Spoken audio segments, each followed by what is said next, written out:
Attorney, kasi naglabas ng statement ng IBP Davao, and just to note, ang sabi ng IBP Davao, okay, if the police have good basis to believe that the person to be arrested is inside a certain place, they have the right to enter the place and even to break into such place if refused admittance after announcing authority and intention.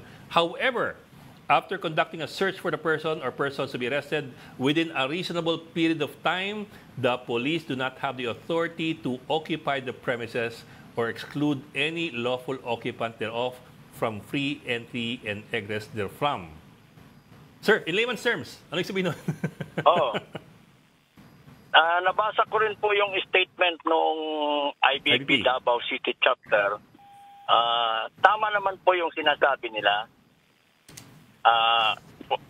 Tama po yung sinasabi nila na dito sa atin sa Pilipinas, yung pag-aresto ng isang tao kung merong warrant of arrest na isisilbi, ay may karapatan ang police officers na pumasok sa isang premises, compound, bahay, o property.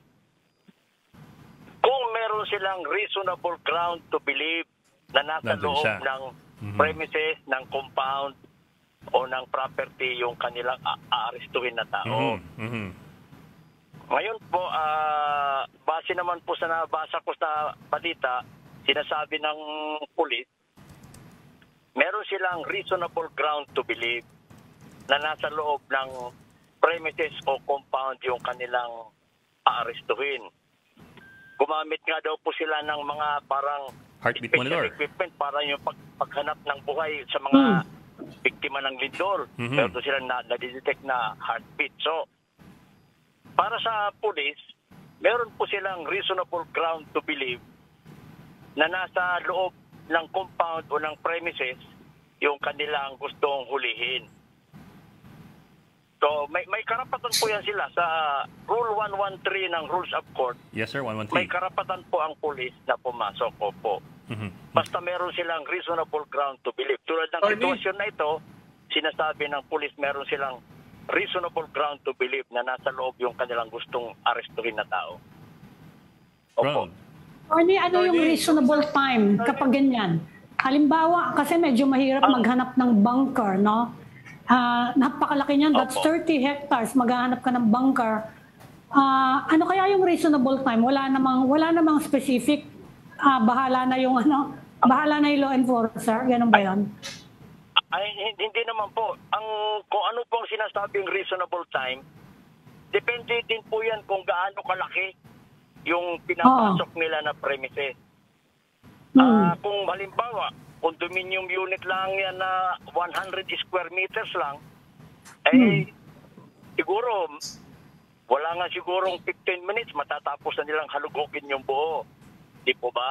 Pero ito po, 30 hektarya, 30 hectares po, yung kanilang pinapasok na premises. So, relative po yung sinasabing sufficient time. So, kung ano man ang kakailanganin nila, na oras para halugugin ang buong 30 hectares na yan, depende yan kung gaano kadami yung arresting officers, at saka kung madali pa o mahirap halugugin yung buong compound ng 30 hectares na yan. In short, relative po kung ang ibig sabihin ng sufficient time, depende po yan kung gaano kalawak yung hahalugugin, kung madali pang halugugin o kung mahirap halugugin. Yes, sir. So yan po, 30 hectares. Ang problema po, hindi ko pa napasok yung compound na yan, kaya hindi natin alam. Hello? Yes, sir. Yes, sir. Yes, sir. Sir, pero sir, I suppose that's quite a subjective thing. But who makes that determination kung ano yung reasonable amount of time? In the end, sino magde-decide niya na ito reasonable, ito hindi? Kasi ang sabi ng police, reasonable ito. Ang sabi ng KOJC, hindi ito reasonable. So, sa huli, sino yung mananaig? Sino yung magde-desisyon na, tama yan o mali yan? Malalaman naman natin, sabi ko nga po, kung mahirap halugugin yung isang premises, siyempre, mangangailangan ng sapat na panahon yung mga nag-aaresto. Pero kung halimbawa, walang mga structure sa loob ng premises, kitang-kita mo yung buong lapad ng 30 hectares, ay siyempre hindi kailangan ng matagal na panahon. Ang problema po kasi kung may mga structure sa loob ng premises na kailangan halugugin. So nagiging relative po yung sinasabing reasonable period of time. Depende po kung gaano kadali o gaano kahirap halughugin yung buong premises na pinapasok nila. Yes, sir. Pero in the end, sir, Yun po yun. do we rely on the police to make a determination? Di ba, attorney, ang proseso dyan ay ang police ang magpapasya dun sa reasonable amount of time. Kung may reklamo yung mga, halimbawa, kay OJC, pwede naman silang pumunta sa korte kung may reklamo sila. Pero basically, ang magpapasya dyan, yung law enforcers. Diba? Dahil lang nga, maraming variables na kinakailangan i-consider. Katulad ng sinasabi nyo, mga structures, laki ng lugar, lalo na yan, may mga underground tunnels pa raw, at saka bunkers. So, yun pali ang determine dyan, yung kapulisan. Kung may reklamo, yung mga nandoon sa lugar, pwede silang magsampa ng kaso sa korte. Tama po kayo.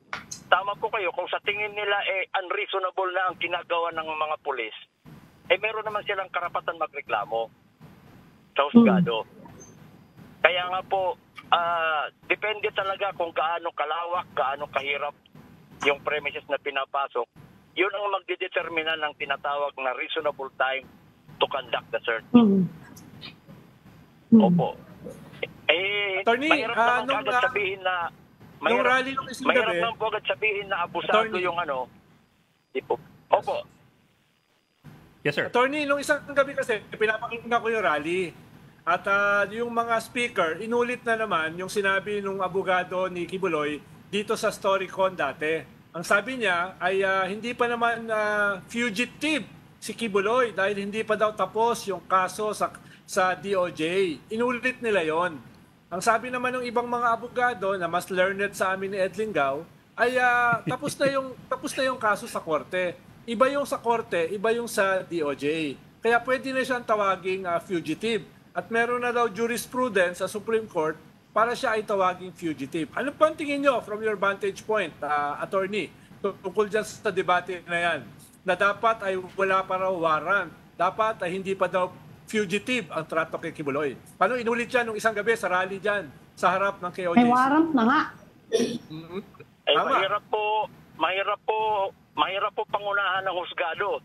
Ang problema din dyan, nag-issue ng warrant of arrest yung husgado. So kung meron man silang reklamo, kung sinasabi nila na mali yung pag-issue ng warrant, sa husgado po sila dapat pumunta. Pero yung police po, trabaho lang naman po nila ang ginagampanan nila na i-enforce o i-implement yung warrant of arrest. Yun po ang sitwasyon dyan. Ngayon, kung alam na po nung tao na aarestuhin na mayroong warrant of arrest sa kanya, mayroon naman siyang pagkakataon na tinatawag na voluntary surrender. Pero siyempre, nasa sa kanya yung kung magsusurrender siya. Hindi naman siya pwedeng pilitin mag-surrender. Yun po.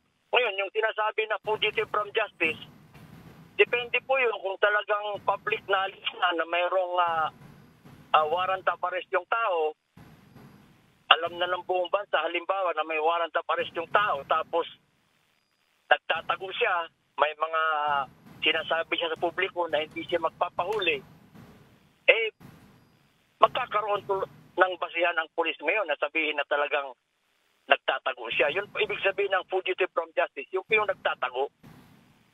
Yun naman pala, Ronald Tito Ronald. Okay.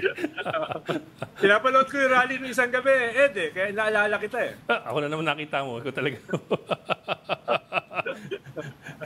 Okay. Attorney, teka, before we let you go, I suppose just one more thing. Kasi this is already day 3. Sabi nga ninyo, in the end, it's a determination of what is a reasonable amount of time, and they can always have the recourse of going to the courts to question the continued presence of the police in the compound. But in any case, are we saying this can go on indefinitely until a court puts a stop to it? Posibleng mangyari yan kasi kung halimbawa sasabihin ng pulis na hindi pa kami tapos maghalugog, ng buong napakalaking compound na ito. Di po ba? So, hindi pa kami tapos eh. Ngayon, siyempre, sasabihin nung mga kasamahan nung gusto nilang arestuhin, hindi, nagkaroon na kayo ng sapat na pagkakataon.